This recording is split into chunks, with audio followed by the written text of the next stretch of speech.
Black Myth Wukong is killing it, guys. It's shattering Steam records. Literally within the first hour of when it came out, you could see on this chart, it was number 4 with over 1,440,000 concurrent players at that moment.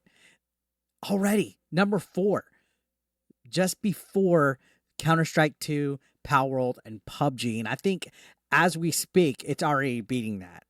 This game has killed it. I just finished live streaming it for like 2 hours. Even though I was terrible and I sucked, I think Black Myth Wukong put on a fucking show for the world, because you see all this DEI, all this wokeness being forced into games. You've seen the reports of Sweet Baby Inc. allegedly extorting them for $7 million, and they said no. They've had all the wokies trying to cancel this game, writing hit pieces. You saw that pathetic article from Screen Rant where they had to hide the author's name for safety concerns, where they tried to say this game is against women, that there wasn't enough feminine representation with the characters, not enough diversity and inclusivity. Guys, this is a game about Chinese mythology where you play as a fucking monkey. What diversity do you need here? And this shows proof. The fact that so many people are coming in droves checking out this game shows proof that people don't want all this DEI injected in their games. This is going to outsell Assassin's Creed Shadows. This is going to outsell Star Wars Outlaws. Bet on that. And that's because companies need to stick to their guns about making entertaining, great games. So, yeah, it burst right out of the gate. It hit the ground running, and it was in the top 10 most concurrently played games of all time on Steam. That is absolutely nuts. And at the time, its all-time peak is well over that at 1.4 million. Dude, that's like numbers that are unheard of, right? And this is all because of the wokies attacking it. Okay, they are our biggest fans. They're our best advertisers. When they tell you to boycott something like Hogwarts Legacy, which this jumped over that, it fails. Each and every single time it causes more hype. And I already know what the wokies are going to say. Oh, you're over here telling people not to support Assassin's Creed Shadows. I never said to boycott it. I said make your own decision based on what you want. I eventually will check the game, but not for full price. Maybe when it comes on sale or it's on Ubisoft Plus. But regardless of which, the wokies don't see it the same.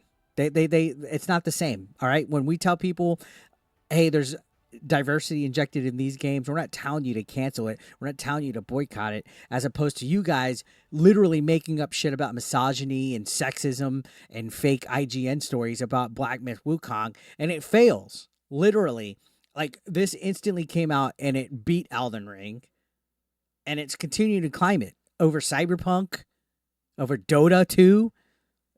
Ridiculous. And this is the first major project from Game Science. The people that developed this game, they're set to the point where it's like, oh my gosh, this literally put them on the map as a developer.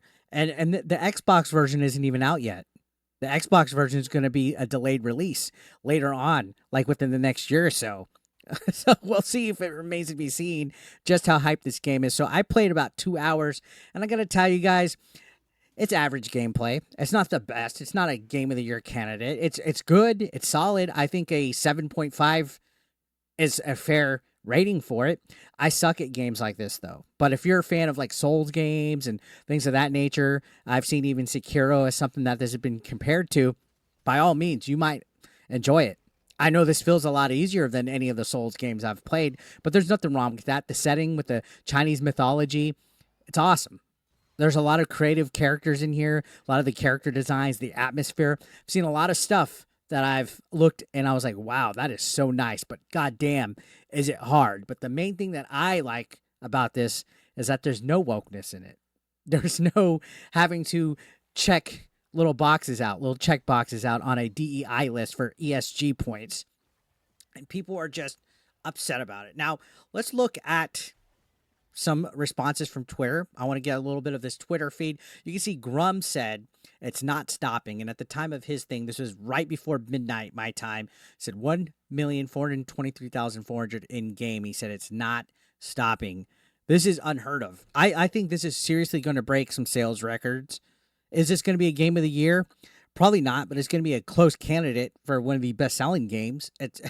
This is probably going to be, again, like I said, outselling Assassin's Creed and Star Wars Outlaws. And you can see people say Wukong and game science teaching Western AAA game studios how a game should be developed and marketed. And that's right, without all this wokeness, without woke ideologies, without agendas, without bullshit nonsense attached to them. People don't want political commentary. People don't want gaming journalists running coverage and damage control for them, right? This game did it without them. This game defied it despite the odds with all the accusations against it. And you can see Fallen Idol 69 says, how can AAA games look at this and say we need to create games for modern audience and then blame their failure on the normal gamers who don't want politics in their games? And that's right. This modern audience, where is it? It does not exist, guys. The modern audience of gamers does not exist. Do you hear me? They never show up to support anything financially. Movies, music, TV, video games, anytime there's some kind of woke bullshit to it, it flops. Literally, Acolyte, Star Wars Acolyte just said there's not going to be a season 2. Gee, I wonder why. Gee, I wonder why. Because people don't want woke bullshit. And I know people are like, oh, people misuse the word woke. No, dude, it's fucking woke. It's bullshit. You guys think that you're free. You guys think that you are progressive. You guys think that you have a great sense, but you're far from woke. That's what's the irony in using that word is you're not woke at all. You're actually quite closed-minded to the point where you guys would rather sabotage the entertainment that you guys consume to where there's an echo chamber to where nobody has actual diverse train of thought. There's no freedom of expression, no individualism. You guys want everybody to think and listen and talk and walk like you guys. And you want them to conform to what you guys want. And it fails each and every single fucking time. And you can see people are saying, was just signing off for the night, but kind of want to stay on and contribute to that number. Back to it then. This is what victory feels like. Higher than Dota's peak. Screen Man must be pulling their hair out. So, yeah, Samara, was that her name? Samara, I forget what that writer's name is. They literally put her in hiding because of the backlash. So it's shattered. Right here it says Black Myth Wukong has shattered the peak concurrent users record for a single-player game on Steam.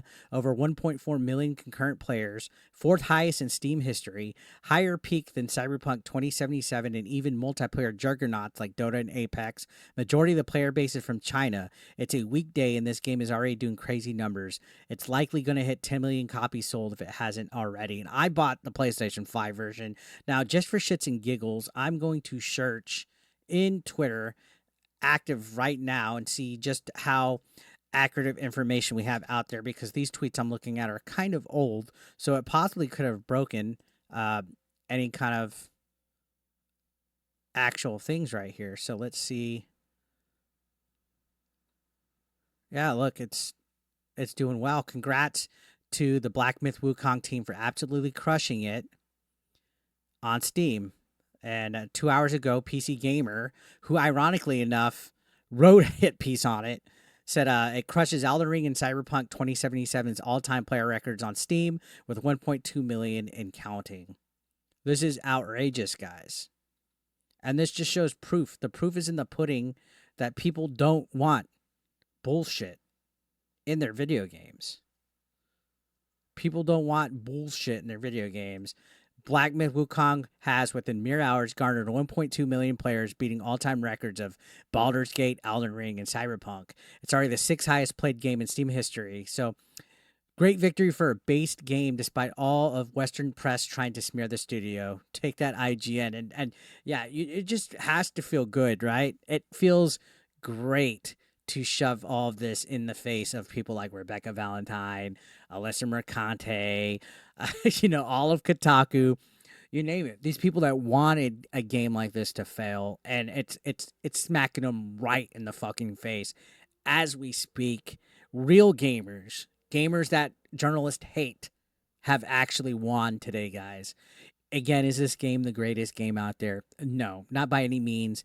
This plays just like any other game I've ever played in my life, which makes it even more funny that a game like this is going to outsell, and have a bigger player base than quadruple A games that Ubisoft are making. That's what's funny, and it's all because the wokeness virus. They won't admit it though. They won't tell you that. So, what do you guys think? Have you played Wukong yet? Let me know in the comments down below.